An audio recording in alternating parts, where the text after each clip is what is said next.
सुप्रभात बच्चों। कैसे हैं आप सब? उम्मीद करती हूँ आप सब अच्छे होंगे। तो बच्चों, आज की कक्षा में हम पढ़ने वाले हैं अध्याय नंबर 21, जिसका शीर्षक है विज्ञापन लेखन। तो बच्चों, इस अध्याय में हम सीखेंगे कि विज्ञापन लेखन किस प्रकार से किया जाता है। अपने उत्पादन की जानकारी ग्राहकों तक पहुंचाने के लिए किए जाने वाले प्रचार को विज्ञापन कहते हैं। यानी कि अगर किसी उत्पादन की जानकारी हमें ग्राहकों को तक पहुंचानी है, लोगों तक पहुंचानी है, तो उसका जरिया क्या है? उसी का जरिया विज्ञापन होता है, क्योंकि विज्ञापन के द्वारा ही हमें पता चलता है कि मार्केट में कौन सी चीज आई है, कौन सा प्रोडक्ट आया है, कौन सा उत्पादन आया है। तो हमें कैसे पता चलता है? ज्यादातर विज्ञापन से ही पता चलता है। तो इसलिए विज्ञापन को इसी चीज के लिए प्रयोग किया जाता है। अब अगला है, विज्ञापन लिखने से पूर्व ध्यान देने योग्य बातें। जब हमें किसी के ऊपर विज्ञापन लिखना होता है तो उससे पहले हमें किन बातों को ध्यान रखना चाहिए? यहाँ पे हमें कुछ बातें दी गई हैं। जैसे पहला है, विज्ञापन की भाषा सरल स्पष्ट होनी चाहिए और शब्द कितने होने चाहिए? 20-25 तक रहे तो उत्तम है। यानी कि विज्ञापन का जो विज्ञापन लिखने की जो भाषा है वो कैसी होनी चाहिए? सरल होनी चाहिए, ताकि अगर कोई विज्ञापन दिया गया है उसे पढ़ेगा तो उसे सरलता से वो समझ आ जाए, उसको मुश्किल ना हो। और शब्द कितने होने चाहिए? 20 से 25, इससे अधिक नहीं होने चाहिए। अब अगला है, जिस उत्पाद का विज्ञापन लिखना है उसके ग्राहक वर्ग को ध्यान रखे। जैसे चॉकलेट के लिए बच्चे, यानी कि जिस उत्पादन के लिए विज्ञापन लिखा जा रहा है तो उसके ग्राहक कौन हो सकते हैं? जैसे अगर चॉकलेट है, जैसे यहाँ पे हमें उदाहरण दिया है चॉकलेट, तो चॉकलेट सबसे ज्यादा कौन खाता है? बच्चे खाते हैं। तो हमें ऐसा कुछ करना चाहिए कि उस विज्ञापन में बच्चों का ज्यादा प्रयोग किया जाए, ताकि बच्चे उसे देखकर उस चॉकलेट को खरीदे। तो ऐसे ही हमें उत्पादन कौन से ग्राहक ज्यादा उपयोग करेंगे, उनको ध्यान में रखकर विज्ञापन लिखना चाहिए। अब अगला है, उत्पाद की विशेषता बताते हुए विज्ञापन में छोटे व लय युक्त शब्द वाक्य लिखे। यानी कि उद्यापन की विशेषता बताते हुए कि जिस उत्पादन के लिए हम विज्ञापन लिख रहे हैं उसकी विशेषता बताते हुए हमें किन किन लय युक्त, यानी कि कोई गाना हो गया, वाक्यांश हो गया, कोई वाक्य हमें लिखने चाहिए। अब जैसे हमें यहाँ पे कुछ उदाहरण दिए गए हैं विज्ञापन के, तो सबसे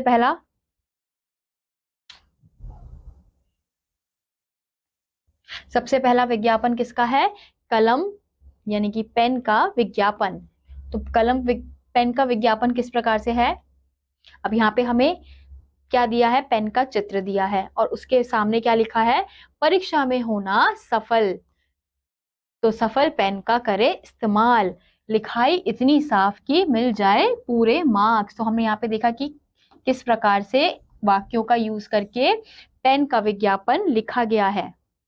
और हमें पता है कि पेन ज्यादातर किसके लिए यूज होता है? लिखने के लिए, और परीक्षा में बच्चों को अच्छे पेन की जरूरत होती है। तो इसलिए यहाँ पे किसका उपयोग किया गया है कि परीक्षा में होना सफल, तो सफल पेन का करे इस्तेमाल। तो यहाँ पे परीक्षा का उपयोग किया गया है, क्योंकि अच्छे पेन की जरूरत हमें सबसे ज्यादा परीक्षा में होती है, इसलिए।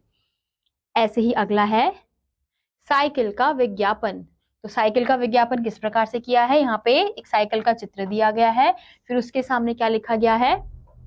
पात्र 1, समित कंपनी की साइकिल बबली। पात्र 2, बबली की सवारी समझदारी की निशानी।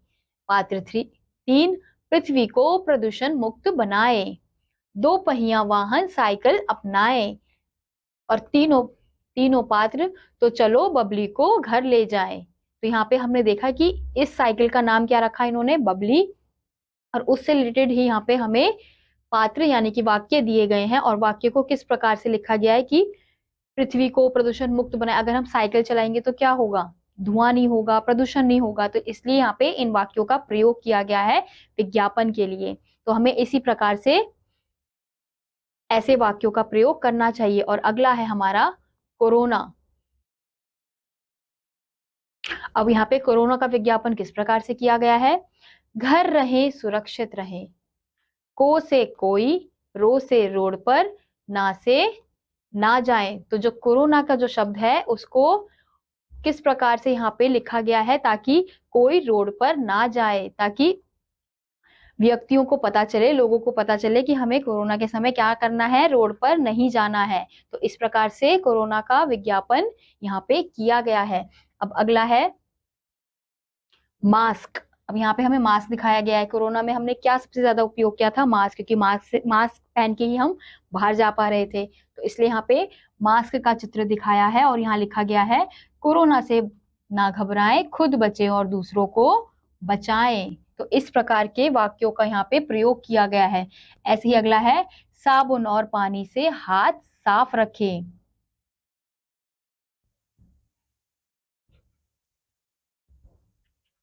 छींकते वक्त नाक मुंह ढके। तो हमने यहाँ पे देखा कि किस प्रकार से चित्रों का और वाक्यों का प्रयोग किया गया है कोरोना के विज्ञापन के लिए। और यहाँ पे अलग अलग वाक्यों के द्वारा हमें बताया गया है कि हमें क्या क्या करना है, किसका उपयोग करना है, बाहर नहीं निकलना है। तो ये क्या है? ये कोरोना का विज्ञापन था। तो बच्चों अब यहाँ पे तो अब आपको क्या करना है कि आपके आसपास कोई वस्तु है, कोई चीज है, तो उसको देखकर आपको उसके ऊपर विज्ञापन बनाना है। विज्ञापन में क्या होता है कि उस विषय से रिलेटेड कि उसका क्या यूज है, उस वस्तु को सबसे ज्यादा कौन यूज करता है, किसके काम आ सकता है, वो उससे रिलेटेड वाक्यों को लिखना है। तो आप इस प्रकार से विज्ञापन को लिख सकते हैं। तो इसी के साथ आज का ये अध्याय यहाँ समाप्त होता है। तो विज्ञापन से ही जो वस्तु होती है, जो उत्पाद होता है, उसकी बिक्री होती है, क्योंकि उनको देख के ही, विज्ञापन को देखते ही हम जाते हैं। टीवी में हम विज्ञापन देखते हैं, तो टीवी में जब हम देखते हैं तो हमें पता चलता है अच्छा मार्केट में ये आया है, तो इसको इस्तेमाल करने से ऐसा होगा, ये ऐसा वस्तु है। तो विज्ञापन एक बहुत ही बड़ा जरिया है किसी भी उत्पाद को बेचने का। तो इसी के साथ आज का ये अध्याय यहीं समाप्त होता है। उम्मीद करती हूँ आपको ये अध्याय समझ आया होगा। मैं आपसे मिलूंगी अगली कक्षा में। तब तक के लिए नमस्कार।